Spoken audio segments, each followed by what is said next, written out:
Hello বন্ধুরা।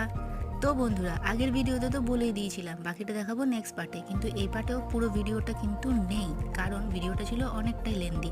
তাই আমাকে ভিডিওটার আলাদা আলাদা পার্ট করে তোমাদের সাথে শেয়ার করতে হচ্ছিল।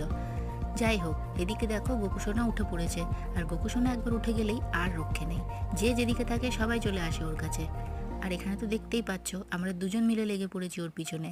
আমি ওর খাবার রেডি করে দিচ্ছিলাম, আর তুমি ওকে ভুলিয়ে ভালিয়ে রাখছিল যাতে ও না কাঁদে, কারণ ও একবার কান্না শুরু করলে আর থামতে চায় না।